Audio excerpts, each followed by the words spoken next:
ফিরোজ বুঝতে পারছে তার মানসিক কিছু সমস্যা হচ্ছে। সমস্যাটা মনে হয় বাড়ছে। রিকশায় উঠে সে সারাক্ষণ পিছন দিকে তাকিয়ে থাকে। এই বুঝি ট্রাক এলো। বিদেশে এ জাতীয় সমস্যা হলে লোকজন আতঙ্কে অস্থির হয়ে সাইকিয়াট্রিস্টের কাছে চলে যেত। বাংলাদেশে এর চেয়ে ভয়াবহ সমস্যা নিয়ে লোকজন সুস্থ স্বাভাবিক মানুষের মতো ঘোরাফেরা করে, সে যেমন করছে।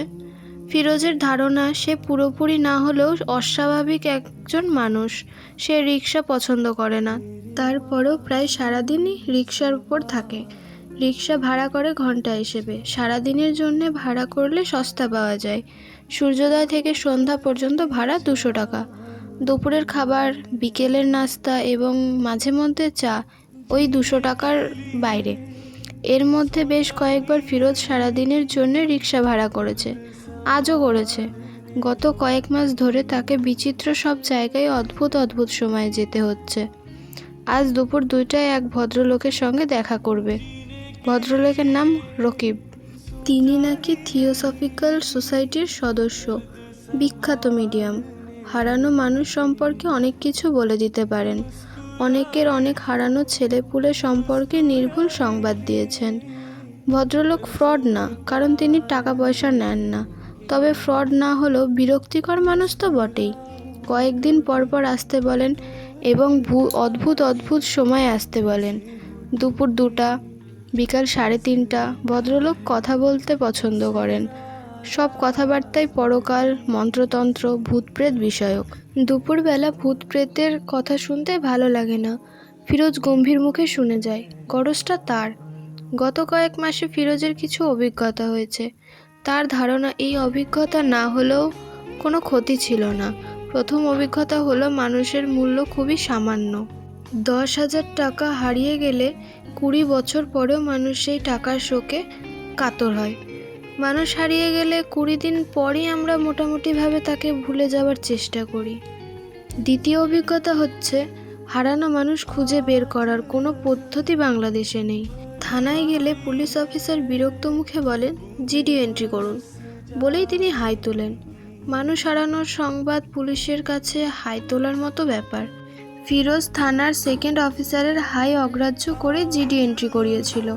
তারপর জিজ্ঞেস করেছিল, এখন কি? সেকেন্ড অফিসার বিস্মিত হয়ে বললেন, এখন কি মানে? জিডি এন্ট্রি তো করানো হলো, এখন আপনারা কি করবেন? আমরা অ্যাকশন নেব। কি অ্যাকশন নেবেন? কি অ্যাকশন নেব সেটা তো আমাদের ব্যাপার, আপনার কিছু না।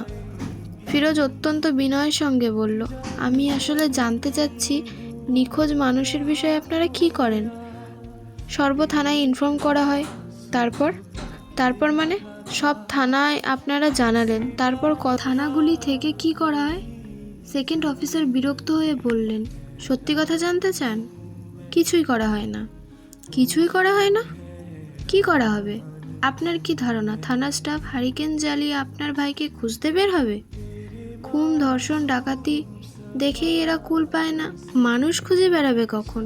তাহলে মানুষ নিখোঁজ হলে আমরা থানায় খবর দিই কেন? রেকর্ডের জন্য দিই। একটা রেকর্ড থাকলো। থানার রেকর্ডের গুরুত্ব অনেক বেশি।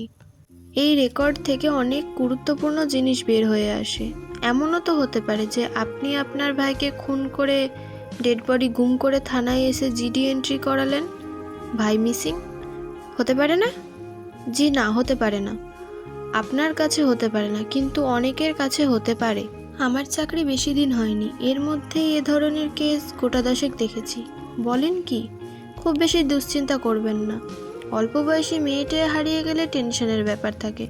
মেয়েরা ব্রথেলে চলে যায়, বিদেশে চলে যায়। যৌনকর্মী হিসেবে বিদেশে বাংলাদেশি মেয়েদের সুনাম আছে। কি বলছেন এসব? শুনতে খারাপ লাগছে? সত্যি কথা শুনতে সবসময় চিরতার পানির মতো লাগে। চিরতার পানি খেয়েছেন? না খেলে খাবেন। রবীন্দ্রনাথ ঠাকুর খেতেন। শরীরের জন্য ভালো। শরীরটা ভালো রাখুন। Health is wealth. তাহলে আমি কি ধরে নেব আপনারা আমার নিখোঁজ ভাইয়ের সম্পর্কে কিছু করবেন না? কিছুই ধরে নেবেন না। একটা ভালো উপদেশ দিই, শুনুন। ভাইয়ের ছবি দিয়ে পত্রিকায় বিজ্ঞাপন দিতে থাকুন। চালু পত্রিকাগুলিতে প্রতিদিন বিজ্ঞাপন দিন। খবরদার, কোনো পুরস্কার ঘোষণা করবেন না। পুরস্কার ঘোষণা করেছেন কি মরেছেন? জীবন অতিষ্ঠ হয়ে যাবে। ভালো একটা উপদেশ ফি ছাড়া আপনাকে দিলাম। হ্যালো এভরিওয়ান, আমি বর্ষা। আমি আপনাদের অপেক্ষা গল্পের 7তম পর্ব পড়ে শোনাচ্ছি। আমার কণ্ঠে গল্পটি ভালো লাগলে লাইক, কমেন্ট, শেয়ার করবেন, ফলো এবং সাবস্ক্রাইব করে পাশে থাকবেন। Bye bye.